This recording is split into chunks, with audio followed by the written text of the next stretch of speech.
Hello, everyone. Welcome back to the Bucs UK podcast. This is episode 57. I'm Alex. I'll be taking you through this one. I am thrilled to be joined with two of our regulars. We've got Phil and Tim. Hello, Phil. Tim, how are you? Hi guys, good. And you'll see in our fourth spot today, we've got another new guest with us from Pewter Report, JC Allen. JC, hello, welcome. How are you? How we doing, guys? Pleasure to be here. Happy to talk some football with you guys on this beautiful week. Yeah, it's been a wonderful Christmas week, absolutely. And first of all, we'd just like to extend our Christmas wishes to everyone watching. We hope you have a wonderful and safe Christmas also. So, JC, before we really get into the episode, if you wouldn't mind, I'd love to just ask you to share your Buccaneers story with our viewers, and also a little bit about your time following Tom Brady as well. Yeah, so it's a crazy story. It's really a testament to, if you want something bad enough and you continue to strive for it, and the right place, right time, anything can happen.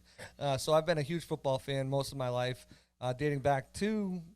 I'm from New England originally, so dating back to the Patriots' first Super Bowl against the Packers. Followed it, then a guy named Tom Brady comes out of nowhere and sets the league on fire. I moved down to Tampa about 2.5 years ago, and because the Bucs were in the NFC, I was still a fan at this point. I was like, you know what? They only play each other once every 4 years unless it's the Super Bowl. Bucs are they're my hometown. Tampa's my hometown. I'll always be a Pats fan, but I'm going to root hard. We're going to root for the Bucs. So me and my son went to training camp. We went to the games. We got to meet some players. It was awesome. And then fast forward into January of that year, Bucs unfortunately out of playoffs with that season in 2019. I wrote this long paragraph on my Facebook wall about how Tom Brady could pick, Tampa Bay, the receivers, the coach, the team, the weather, the no taxes, everything like that. And I got bashed hard by all my friends. He's staying here. He's retiring. He's staying in Foxborough. He'll go out to San Diego, out to California. I'm like, no, the proximity of New York. Giselle works, Brazil, where her family is. Everything just made sense. And I got bashed for it. Fast forward 2 months later. Boom, Tom Brady signs with the Buccaneers. And it was crazy. So up in New England, we have 2 television channels dedicated to sports, New England sports, all the teams up there. So I'm looking everywhere. I'm like, where can I hear more? I want to hear what these people break down other than the radio, what Tom Brady's going to bring to this franchise, because I know what he's going to bring, but where's everybody else going? So they have a Fox Florida, but all is NASCAR and fishing, like some college football. I'm like, where can I find about this? So I stumbled upon a site called Bucs Report on Facebook, and I went on as a guest. They liked what I brought because I knew Tom Brady from watching him. I brought that insight. Then Gronk got traded for 2 weeks later. I brought that insight, and they asked me to come on as a guest. And then it was a recurring role. Then they asked me to come on as a writer and host my own show. So through that platform, I was able to get credentialed to the NFL with the Buccaneers and just had a great season covering the team in 2020 all the way up to the Super Bowl. Super Bowl week, I got COVID, unfortunately. So I was not able to go to the Super Bowl, attend or anything like that. I applied for credentials and all that, but I had to withdraw because I ended up catching COVID. Luckily, everything was done via Zoom, so I was still able to get involved with press conferences and everything like that. Fast forward to after the Super Bowl, we have free agency and the draft. I'm a huge draft guy, huge free agent guy, so I was in meetings with scouts at their pro days, players at their pro days. I had 3 computers going at the same time, asking questions, trying to narrow down. All right, did you talk to the Bucs? Have you talked to the Bucs?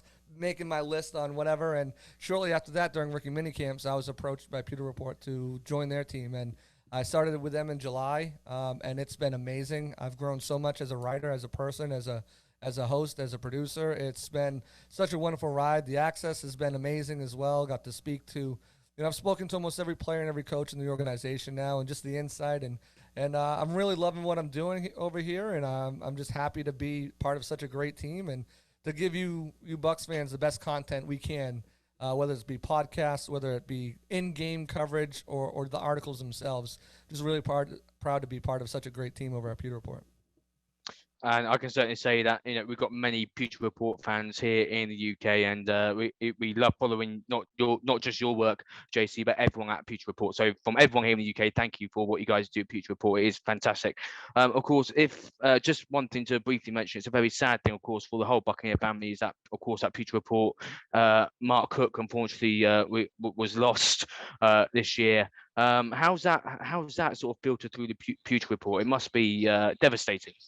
Yeah, it was a big blow, but I didn't get to know Mark as much as I'd like to, but I know the show goes on. Mark knew that, and he would want us to pick up. We've had some great laughs, some great memories, and the show goes on, and we're this season is dedicated to his memory, and hopefully the Bucs can see it through and win another Super Bowl, and he can be smiling down, looking at his Bucs saying back to back, baby. So Bucs got to do their part, but everything we do here, he's always in our thoughts and prayers. Absolutely, and how good was the content that Mark was part of producing as well, and it's great to see that is going to continue with Pewter Report. So JC, again, it's fantastic to have you on the show. Thank you for joining us. And without further ado, let's head in and look back at the Buccaneers win against the Carolina Panthers.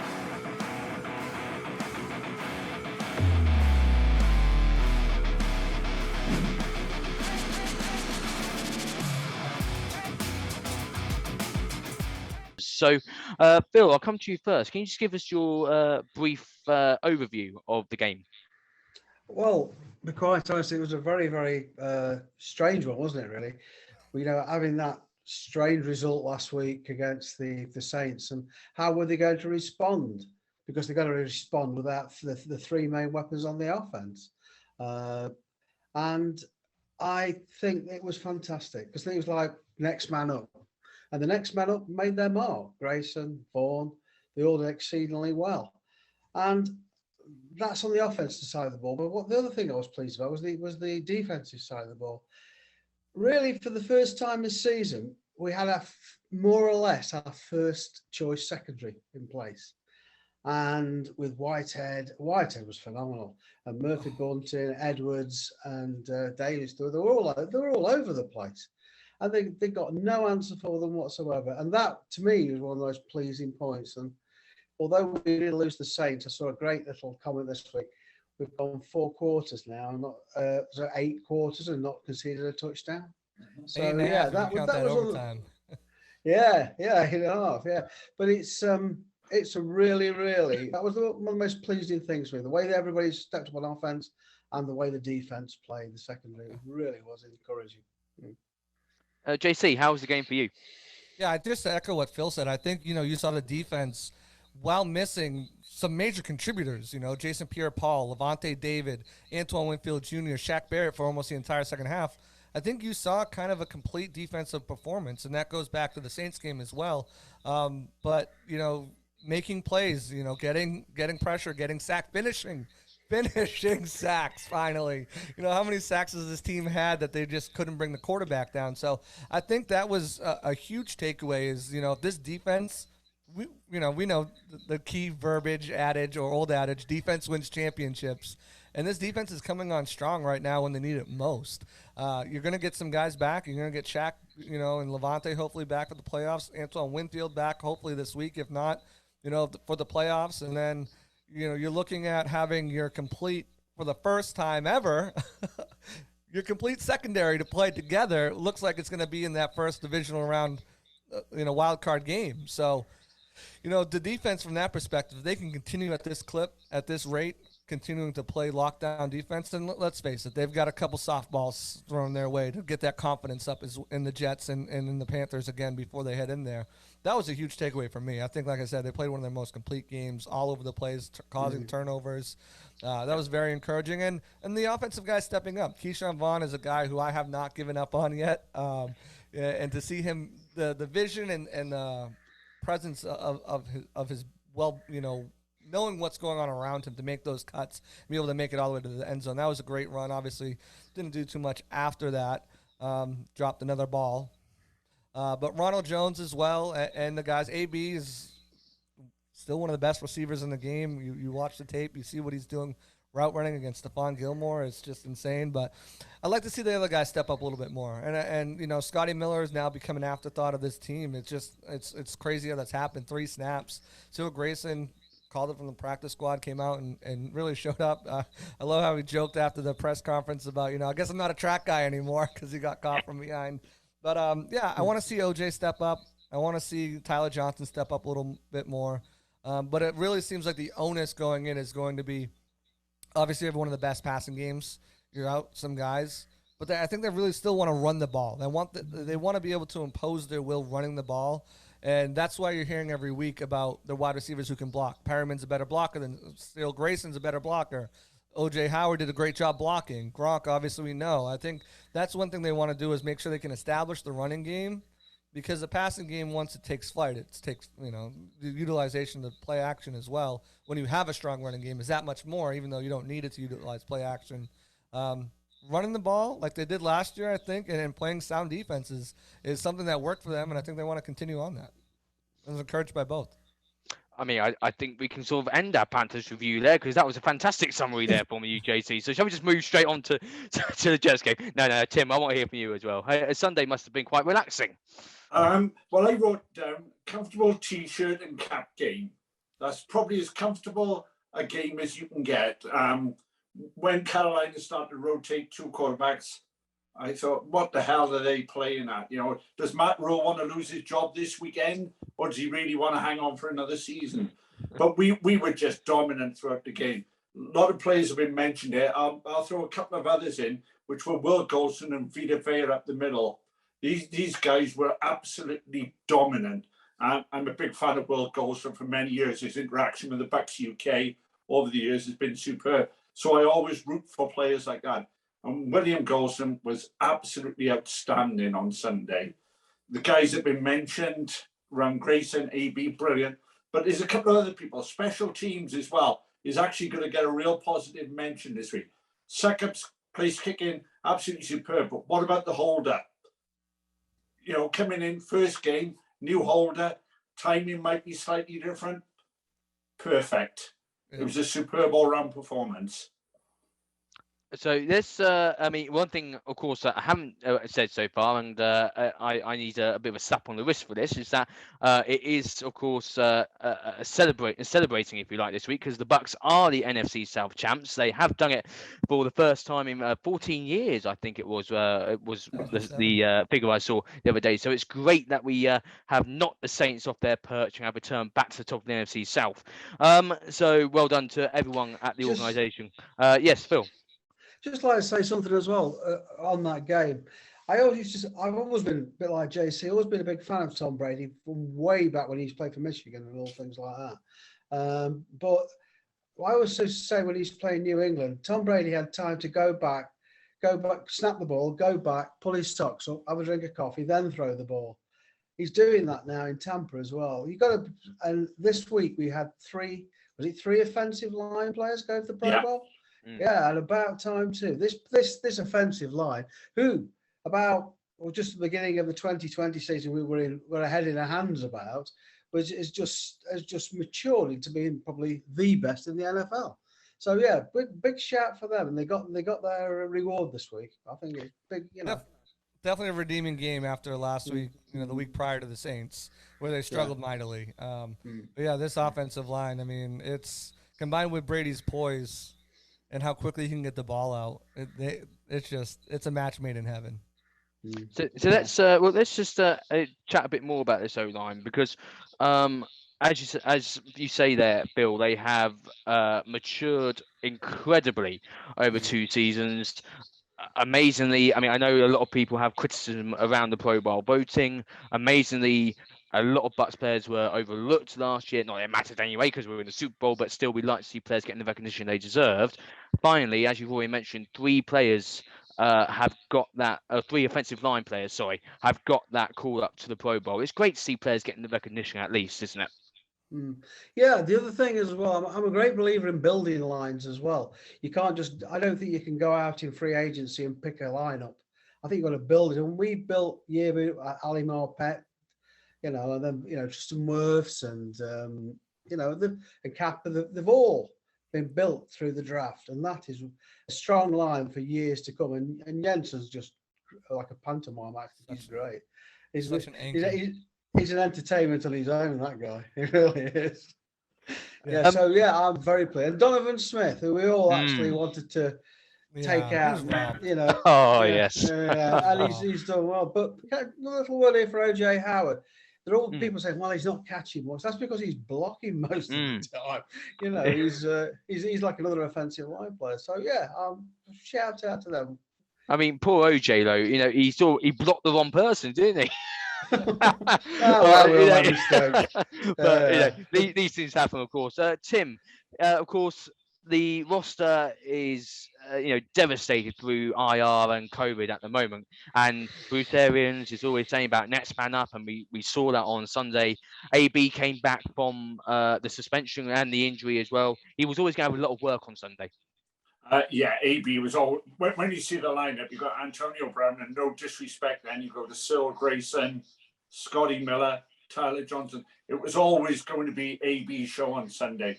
And in fairness to the guy, forget what he does off the field. He showed up and he took us forward on that game on Sunday. He was outstanding. And then hats off then to Cyril Grayson. You know, Bruce Arians commented on it. He's in the game for his work ethic and his blocking that he puts in at one back all the time. And fair play to the guy. He had a great performance. Was he a fan? No, didn't know much about him. Saw him at LSU a little bit. Didn't know much about him. But fair play to the guy. He can run and he can hit as well. So I was really, really pleased for it. But we were just as efficient as we could be with our second string lineup. I was really impressed with how we moved the ball on Sunday. Yeah. Well, I mean, to win the way we did with a second string lineup is, you can't say anything less than fantastic. I would have thought on that one. And then JC, you mentioned Keisha Vaughan earlier, opened the scoring as well, which is great to see. Yeah, definitely. You know, this is a guy who's the only guy left on the roster who's actually signed to a contract beyond this year. So you know, he's really got to step up, and his pass protection has been there. His hands, he needs work with that. But you know, seeing him break out that run, like I mentioned, that was a great confidence boost for a guy who they're going to need to lean on these next two games at the very least. I know they brought Le'Veon Bell in. You know, he saw 3 snaps in the game towards the end once they pulled everybody. But, you know, he's going to be the guy that they're going to have to lean on, him and Ronald Jones. And hopefully whatever they can squeeze out of Le'Veon Bell will be enough until the playoffs come back. But, you know, I'm definitely I don't know if he could be – Bruce said he could be a lead back. I don't know, but definitely a complimentary back. And he's definitely, I think, in the team's plans going forward. And what about Rojo as well, JC? It was great to see, you know, obviously being in sort of a bit hidden, so to speak, with obviously Fournette, the form he's been on this season. Great to see him really coming back to, for me, the Rojo we saw last season. Yeah, Rojo's, you know, he's probably the best pure runner on this team, but you know, that's pretty much it. I definitely don't want to see him back at Pass Pro at all anymore. No. You watch some of the All-22. You watch even just go to John Ledyard of Pewter Report, his page. He's posted some. Just please no more Rojo in Pass Pro. You can't do it. Catching the ball, he made a couple catches, but I mean that's not a strong suit either. You know, I just don't think he's long for this team. You know, they're going to try to squeeze out what they can. It's his opportunity now, for as long as Fournette's out, to go out there and be the guy, and they're going to lean on him. And he just needs to answer the call. But I don't see a future for him on this team somewhere else. He's definitely off and running somewhere else next season for sure. Phil, I'm gonna play the devil now. Okay, I'm gonna be the negative person for a moment here. Obviously we put a load of points up on the board, which is wonderful to see. If I remember correctly, we got into the end zone 3 times, I think, if I remember that right. But we did have to settle for a lot of field goals as well. Am I being too critical there? You know, I actually think you are. Yeah, points are points. Yeah, me too. We scored. We scored on each and every drive early on. Yeah, we put the game away early. Again, we go back. We were playing with backups. Little drops are going to happen. Ronald Jones, people like those drops are going to happen. Running backs running up the backside of the offensive lineman. Going to happen. We're going to get stuck in those positions. It helps to have a goal kicker now. Points are points. When you don't score, when you don't get the first down, we've got a goal kicker we can rely on. Yeah. So, JC, so you're going to say something there? I was going to say points are points, but when you're inside the 5, you got to punch it in. You know, you've got to score. With this offense, with this team, even missing some of their top players, Gronk's got to hold on to that ball. I mean, there's some. I mean, you can make some excuses for some of the guys, you know, but at this point, you really, you know, They knew what was coming. They knew Mike was out. They knew Chris was out. They knew the game plan. They were going to be heavily featured. And, you got to make catches. You got to be able to, when you're in the red zone, you got to score. You're playing a team like Carolina. Kudos to them. They do have a pretty good defense. But, to jump on your point, at least one or two you got to score. You got to score. Especially if I think about the teams that we are going to face in the playoffs as well, could those field goals could they be the problem essentially? Yes, it's great that points going on the board, but when we come up against a better team, are field goals going to be enough? Like I say, I'm playing the devil there. We'll find out very soon. Won't we? We'll worry about our own wild card. We will absolutely. I'm just getting you guys to think here on this Thursday evening that this Wednesday evening that we're recording even. So Tuesday. Now I've lost track of the date. Never mind. Moving on. It's been a long week. Moving on. Let's have a chat about defense, gents. Tim. Well, only 6 points conceded. Yeah, superb. Second out in a row, as Phil mentioned earlier. 8 quarters now without conceding a touchdown. All right, people will say the opposition wasn't great, but you still got to stop these guys. They're professionals playing with pride, and you still got to stop them. We were actually outstanding from the get-go. Everybody now will mention Jordan Whitehead. What was he on the first quarter? He was here, there, and absolutely everywhere. Tackling. Yeah, his tackling ability was superb. Proper form tackling. I complain about this in the NFL every year as I make my living tackling properly. These guys have got to learn how to tackle. And Jordan Whitehead set that bar very high on Sunday, and the rest of the team followed. They were outstanding overall from front to back. JC, 8 sacks. Brilliant.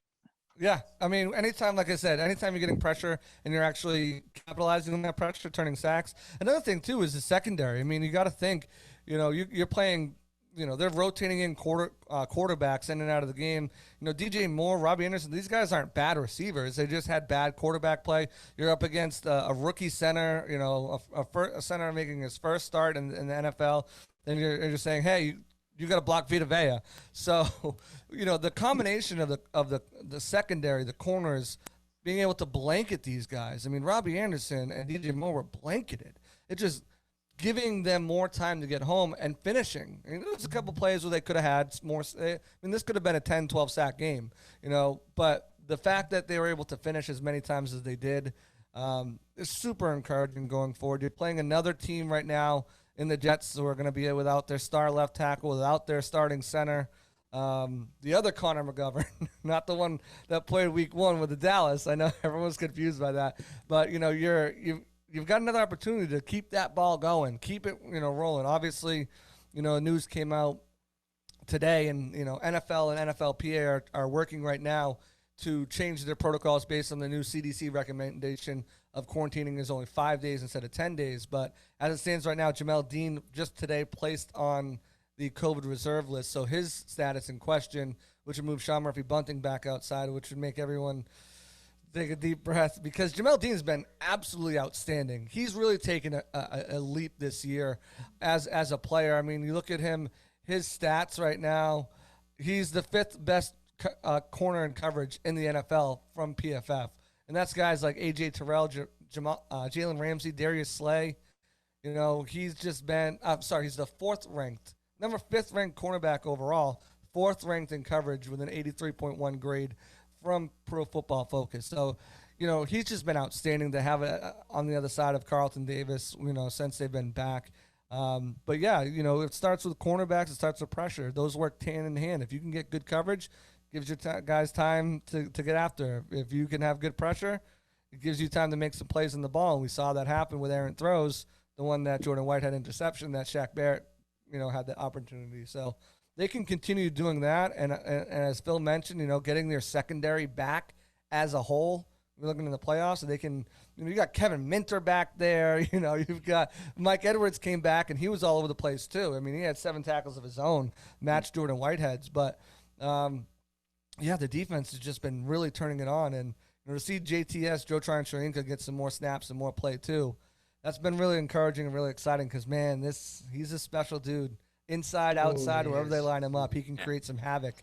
And Jason Pierre-Paul, love the guy. Hope he gets better, but you can tell the difference when JTS is in there compared to JPP right now, playing with that torn rotator cuff and fractured finger. Just isn't. It's night and day difference. Yeah, so it's huge. Alex, can I just mention one other player who's been Yeah, of course. overlooked for a little while and is now starting to play to his ability? I think it's Anthony Nelson, who's getting much more pressure now through this season than he has done in his, probably in his fourth year now with the Bucs. And he is starting to figure much more and is now a real good rotational player in there. It's funny. 3 sacks on the season. Yeah, I mean, it's funny you guys mentioned Anthony Nelson because another player who sort of goes under the radar, so to speak, and that's no fault of his own, by the way. I think it's just because of the other players we have in the team. Is of course the much loved Will Golston, who we're all of us are huge fans of. And Bill, I mean, obviously the fact that JPP's out, we lost Shaq halfway through the game. Will Golston came and sort of led in the game, didn't he? Along with Anthony Nelson, those two really stepped up. Well, they did, and it's like we said, next man up, and they just performed. And the other thing that's encouraging me, we have got a lot of injuries, and we've got to play the Jets and the Panthers. And let's be quite honest, neither of them are exactly teams to be frightened of. 2 weeks, we bring in these backup players and we've actually won the NFC our division now. So I just think that if we can give these players more time, and we're just going to get better and better. I'm quite encouraged with what I saw on Sunday. It really was for host different reasons, And I'm just thinking when you listen to you all describing about the defense, I think we've named every single player now. We've been through the whole damn lot, Only Devin White. Devin White was only mentioned. I just thought I'd mention Devin in case you're watching. The one guy mentioned. The one guy that wasn't mentioned was Ndamukong Suh, who quietly has had a stellar season. At age 34, the second oldest defensive tackle behind Steve McLendon, who had a half sack in the game, and he's been playing phenomenal. He took that young offensive line to school. They had no choice, no chance at all. And I just echo your thoughts on William Golston. He's a classic lunch pail player. He just brings his lunch, comes in, goes to work, does his job. He's such an underrated player. I really hope they find a way to bring him back because I think what he does for this team, he's a classic like Bill Belichick player, right? He just does his job, does it well, goes under the radar. And I'm not gonna. This comparison isn't like as a pound for pound, but he reminds me a bit of Richard Seymour. He just goes in there, does the dirty work, he doesn't want all the stats, all the glory, everything like that. He just wants to help his team win, and he does whatever he needs to do to get it done. If that's having 2.5 sacks one week, that's fine. If that's having just 2 tackles but setting the edge dominantly another week, then that's fine with him. And I absolutely love Will Golston as a player and as a guy. He's just an amazing person off the field as well, too. Nice guy. So let's just round off our review of the game. Tim, I'm going to come to you for special team because you mentioned them earlier. You clearly were very, very impressed with them on Sunday. I'd love Kieran to be on here now and give his award, his A+ for special team. But I will give them an A+. As I said earlier, a new holder in, second 4 field goals, and they weren't all chip shots. If that timing is like, second misses. And so I was really impressed. But the other player I liked was Barner returning kicks. He actually looked as if he wanted to try and make somebody miss. I've been really sort of slightly disappointed with Jalen Darden this year. He came in with a big reputation of making the first man miss. I'm struggling to think if he's done it all year. Barner actually looked more dangerous on kickoff returns in one game than Darden in the whole of the 15 games that he's played prior to that. But special teams, really solid, Kieran. I'm sure Kieran will watch this back and be thrilled with you there, Tim. As will many people. Brilliant. So thank you guys for going through that game with me. We're now going to move on to our members' views and see what some of our members thought about the game on Sunday. Of course, Jordan Whitehead had a sensational game on Sunday. In fact, a lot of the players did, but he was mentioned very heavily on the forum. And Phil and Pete both shared some top views here about Jordan. Phil said Whitehead is having an absolute stormer. He's been everywhere. And Pete, Whitehead again with the play. He was just all over the place. Fantastic performance there from Jordan on Sunday. I really like Stormer. Let's explain that to me. 'cause I Stormer, like yeah. I've never heard that before. A good English term to say he's having an absolutely brilliant game. I love that. I'm gonna use that from now on. Man, Ryan's having a stormer right now. He's Roy Kent. He's here. He's there. He's everywhere. Michael says the first half pretty much sums up why the Bucs, were never going to get rid of AB after 3 games were up. He looked like he hadn't missed any games at all. He was brilliant for us on Sunday. Yeah. Andy, it's tough for some fans to separate the player from the person. Yeah. And the player is amazing. The person's got some work to do. Hopefully, he continues growing. But there's no doubt that when he's on the field, this team and him in general, we said it all through training camp. He looks like the AB of old, and just watching him play, there's no drop off from Steelers.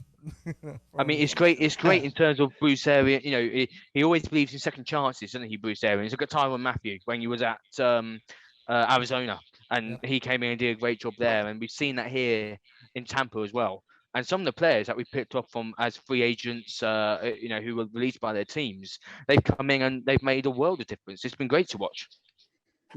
Let's hope Bell does the same, huh? Yeah. Indeed. That's a bit hopeful, I think. No, I don't know. Arians was with him with the Steelers, wasn't he? So, Andy, that was more like it tonight. With our reserves, it was a straightforward win. Defense was excellent, and to not allow a TD second week running is a testament as to how well they played. Lee, NFC South champs, nice, comfortable win, great game today. So each week on the forum, Adam will post a competition where our members have the opportunity to win some fantastic prizes. This week, the question was which player from the Bucs or the Panthers would have the most receiving yards? And the answer was Antonio Brown, of course, with just over 100 yards. And 2 people got the number and the player correct. It was Alfie and Stuart. So, of course, there's only one way that we're going to select the winner, and that is with our trusty wheel of names. So, Stuart, Alfie, best of luck to you. Let's see who gets their hands on the wonderful Bucs UK prizes.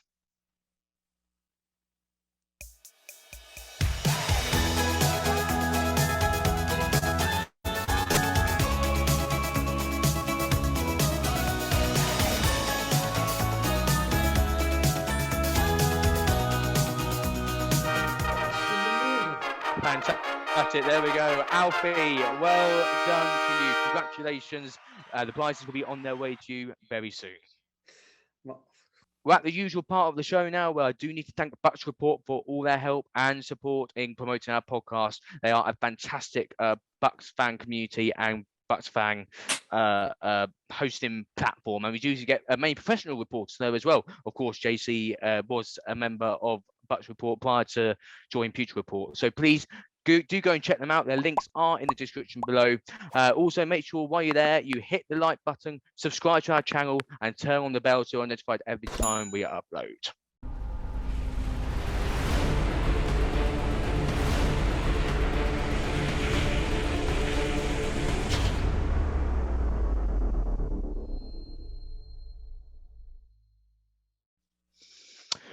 So, JT, I just want to quickly throw to you. Obviously, the Bucs are hit with injuries. We've got COVID surrounding us. I mean, it's a tricky time at the minute for everyone in the league.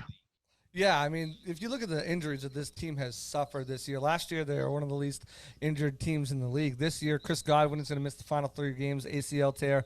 Mike Evans has already missed a game with a hamstring. Now he's in the COVID list. Depending on how parameters change, he may miss this game.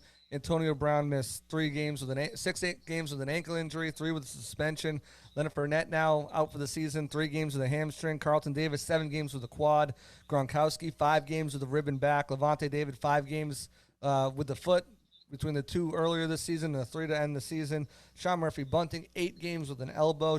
Jamal Dean, 2 games and potentially another game as well. As I'll tell you here in a minute what's going on with this team. Antoine Winfield Jr., 4 games, 2 with the foot, 2 with the concussion. Jordan Whitehead, 3 games with a calf injury. Jason Pierre-Paul, 3 games with a shoulder and a fractured finger. Aaron Stinney out for the season, 10 games with a knee injury. Giovanni Bernard, 3 games and counting with a hip injury. Richard Sherman, 6 games with a calf and Achilles. And it just doesn't. The news just keeps rolling in as we see huge outbreaks within the NFL with the COVID, with in terms of asymptomatic players and players just testing positive for COVID. It's came after it was announced that multiple players and coaches with the Carolina Panthers organization had tested positive. Too many that they sent the entire team home for a day. It's now starting to take its toll and hitting this Bucs team, which is never good. I mentioned Mike Evans going on there. Also, wide receiver coach Kevin Garver. Jamal Dean was announced earlier today that he was going on there as well. And now it just came out that Sean Murphy-Bunting and head coach Bruce Arians are now going to be on the COVID list that have tested positive. It looks like Harold Goodwin, the assistant head coach, run game coordinator, is going to be taking over coaching duties right now. But yeah, reports are, this is breaking as we're recording live. So reports are coming in now. The Bucs Bruce Arians released a statement. I tested positive for COVID-19 this morning, but have only experienced mild symptoms to this point, said Arians. Harold Goodwin will take over my duties during my absence. I have complete confidence in him and the rest of the coaching staff to prepare the team for this week's game against the Jets. I look forward to rejoining the team and being back in the facility as soon as I can test back in. So it sounds like he's not going to be there for this game, which is huge news. With a team that, you're still trying to get that number 2 seed. You're trying to win out. You're starting to lose players, and you're starting to lose coaches, and now's not the best time to do it. Like I said, news is still rolling in, so I'm just kind of double-checking to see if there's anything that I missed. That's where the Bucs are at right now. I mean, thank you for updating us with that news there, JC. And of course, if you want to keep up to date with the latest Buccaneer news, of course, we've got the Bucs Twitter account, JC's own account, and at Bucs UK, we also share any latest Bucs news as well. So if you keep on our accounts, we'll always share the news as soon as we can there for you. Right, let's move on and look towards the game against the Jets as Tampa travel to New York.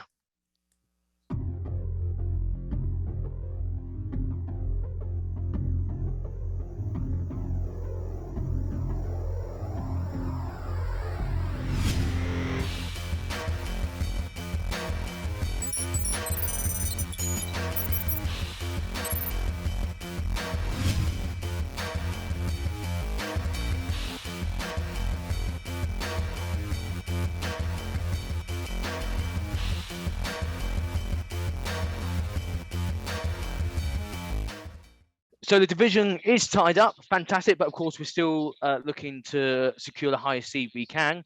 Bill, what do we need to do to ensure we come away from New York with the win on Sunday? Well, this is going to be a trickier game than I think people give us credit for. I saw the Jets play in London at Tottenham, and I was surprised. I was surprised they're a better team than I gave them credit for. It's just a question of they have to understand they've got to play both halves. They seem to want to not play in the second half just recently, but they've produced 1 or 2 results which I didn't think they'd do, and they've got quite a good defense as well. And as far as the Bucs are concerned, it's who'd ever stand the way we're going. It's going to be a trickier game than people think. The Jets, I think, are a better team than their sort of record predicts. So.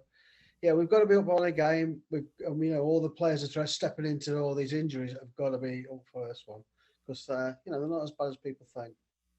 I mean, they've got a lot of injuries as well. I mean, I know JC just listed all the injuries that we've got in Tampa, but if looking at the Jets roster, I think they've got it even worse than us. Of course, the whole league are being hit. Of course, we're aware. Tim, what about you? What's your keys to the game on Sunday? Well, I would agree with Phil. They're not a bad defensive team. But I looked at their roster on offense this afternoon. Zach Wilson may as well throw the ball to anybody because there is a no-name wide receivers out there. Their running backs are quite poor. And as JC mentioned earlier, their left tackle is gone. This team offensively is very limited. Their one offensive play last week was Zach Wilson running for his life. All right, he did it well, but he was running for his life most of the game. He's got nobody to throw to. So I think this defense will have the ability, whoever's left standing, to tee off and really play, just attack this offensive line and make Zach Wilson try and beat you very quickly, which he hasn't got the time and the ability to do at this moment. So I'm still quietly confident that it's going to be a similar game to last Sunday. JC, do you agree with Tim and Bill, or have you got another key in your mind? I think the Bucs should. We'll see. We'll see. Right now, they're walking wounded, and now they're the walking sick. So we'll see how many other players end up on this list. You're losing two of your cornerbacks right now. Full confidence in Pierre Desir or D. Delaney or Ross Cocker, whoever they put out there, because they have been playing, and they've Bruce said it best this week that all these injuries have given us tremendous depth, that guys we can rely on and count on. But it really depends on how many players also this hits and this ravages through. We're seeing two people from the cornerback room, two people from the wide receiver room, the head coaching room, but it's also hitting the Jets as well. You want to talk about offense and defense. They lost two of their best defenders, and Bryce Hall, their cornerback, is on the COVID list as of today, or yesterday rather. And they're also out Quentin Williams, who tested positive for COVID on Sunday, who was out of that game. So you're down two of those guys with the offensive line again. Mekhi Becton's out. Connor McGovern, your center, he's now on IR. So he's, you're starting a new center. I really think they can get after, Zach Wilson, causing them to make some turnovers. One of the guys who I had pegged to make an interception might not be playing in Jamal Dean, but I think the Bucs can still cause about 2 turnovers from him, fluster him enough with some exotic blitz looks, and it's really going to rely on the offense, right? How bad does the offense get hit? Does the offense get hit bad where they're, AB's out, Gronk's out, Brady's out, and how does that affect the team going forward? With these COVID cases starting to pop up with the Bucs. If nothing happens, if this is the last of it, the offense should be able to move the ball and score enough points, and the defense should be able to get after them. I think it's another, 32-6 type game. It should be at least. But I don't take the Jets for granted at all. Just like they shouldn't have took the Washington football team for granted at all. Just like they shouldn't take the Saints for granted at all with Trevor Siemian and then Taysom Hill. This is the Bucs team that can kind of look past opponents, and I think, especially this week after winning your division, this is not a game to look past, especially with everyone starting to get, taken out by COVID. You'd be like, oh, well, everyone's going to be hit, but we'll just wait till next week. Focus needs to be sharp this week, and they need to execute on both sides of the ball, but I think they should be able to do it and win handily. It will certainly, as you say, with the sort of COVID news that is coming out, almost by the minute at the moment. My watch and phone are going mental at the minute. It's it's something that obviously we need to keep an eye on and see what happens come Sunday. This could be not only is it already a decimated Jets team, but we could be an even more decimated Bucs team by the time Sunday comes around. So it's certainly something to keep an eye on there. So just to finish off, gents, I'll just get your score predictions. Or JC, you just gave us a snippet on your one. Are you sticking with that one? No, I think the Bucs will probably, again, barring, issues at hand, I think you're probably looking at a 38-13 to, the Jets probably score a touchdown and then, a couple field goals maybe, 34-13, or maybe they just score, 12 points. I don't know, all field goals. I don't know. But it's going to be somewhere around there. I think they held them under 15 points and they score over 30, which is rounded like that. That'd be Tim. What about you? Very similar, actually. I've written down here 31-10. I do have to think we may concede a touchdown this week. Not quite sure how it'll come, but we'll still have too much, even with the B side out, I believe. Phil? Yeah, I've written down here 28-10 as well. I think I think we've got too much for them, to be quite honest. But you just don't know which Bucs team's going to turn up and which Jets team's going to turn up. It's going to be quite interesting, this one. At this rate, it's going to be a lot of college fairs, I think, isn't it? We're going to be drafting from college early at this rate with all the COVID stuff going on. Alex, the other thing I would add, I've been to New York in this weather. It's due to be 40-mile-an-hour winds and wet there as well. So it might not be a classic to look at either. No. Yes, I've also been in the weather you're talking about, Tim. So yes, I know exactly what you're talking about. I'm thinking along the same lines of you, gents. I've gone for 33-12. So, but as we say, barring any more COVID players going on COVID, who knows what we're going to see there. So that brings us to the end of this episode. Thank you ever so much for tuning in, everyone. Phil, Tim, pleasure. Thank you so much. Cheers. Cheers. JC, thank you. It's been an absolute treat to have you. How can, if people want to check you out, what social media channels do you have that they can find you on? Absolutely. Find me on Twitter at JC Allen NFL, JCALLEN NFL. Find me there on Twitter. All my work over is at pewterreport.com. Visit them. Pewter Report Twitter handle. Make sure you follow that. We're pumping out content every day. We've got some great stuff over there, some great X's and O's, some great opinion pieces, some great breaking news pieces. So definitely check us out there too. But yeah, a pleasure being on here with you guys. We booked this way back in August, I think. And It was a while, yeah. I was excited to get to this and come on with you guys because I really do appreciate, what you guys do. I'm a big fan. We've spoken before in the past, back when the new uniforms came out, and this summer we've spoken. So to be on here as a guest is really awesome. So thank you for giving me that opportunity. And hey, 2 games left in the regular season. I know COVID's running wild, but if the Bucs can handle this and get the job done, they have a real opportunity at being that number 2 seed because the Rams got some tough opponents coming up, and they got the head-to-head against Dallas. So let's just hope for the best, and let's see how far this team can go. I think they're starting to hit their stride even with all the injuries, and I think this is another Super Bowl team that the Bucs have. Once again, thank you so much for watching. We'll see you for our next episode very soon. Take care, and as always, go Bucs. Go Bucs. Go Bucs.